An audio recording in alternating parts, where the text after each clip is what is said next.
Diyan sa may Northern Luzon, ang tinutumbok po ng Bagyong Uwan, mga kabombo, ang red alert status, posible na hong itaas dyan sa may Cagayan Valley o dyan po sa may Region 2 ngayon pong araw dahil yan sa paparating na Bagyong Uwan. Yan ay batay rin sa ulat ho ng Office of Civil Defense. Maki-update po tayo sa pamagitan ng Bombo Radio, Kawayan.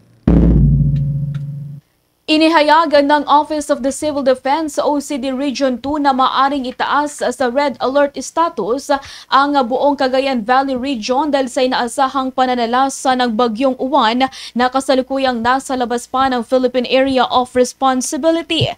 Sa panayam ng Bombo Radyo Kawayan kay OCD Region 2 spokesperson Mia Carbonell, sinabi niya na ngayong araw ay magsasagawa ng pre-disaster risk assessment ang kanilang tanggapan katuwang ang iba't ibang concerned government agencies upang pagplanuhan ng maaga ang mga kinakailangang hakbang para sa paghahanda sa pagdating ng naturang bagyo.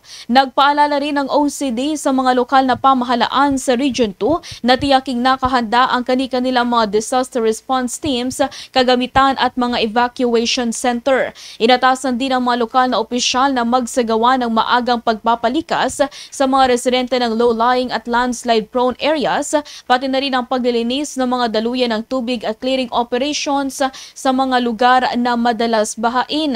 Sa kasalukuyan ay nasa blue alert status pa ang Operations Center ng OCD Region 2, ngunit inaasahang itatas ito ng red alert status ngayong araw kapag lumakas pa ang bagyo o pumasok na ito ng PAR. Magkakaroon na po tayo ng pre-disaster risk assessment kung saan makakasama po natin ang mga partner agencies natin, mga warning agencies natin kung ano po ba yung mga threat or impending hazard na pwede pong maranasan po natin sa pagdating po ng Bagyong Uwan. At iyan ang ulat mula rito sa Bombo Radyo Kawayan. Para sa Bombo Network News, ako si Bombo Jamaica Barbas. This is Bombo Radyo Philippines, the #1 and most trusted source of news and information.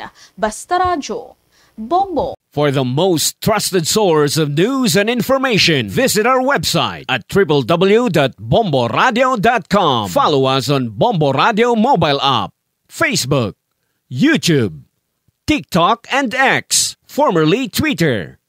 Like, share, and stay connected. Anytime, anywhere.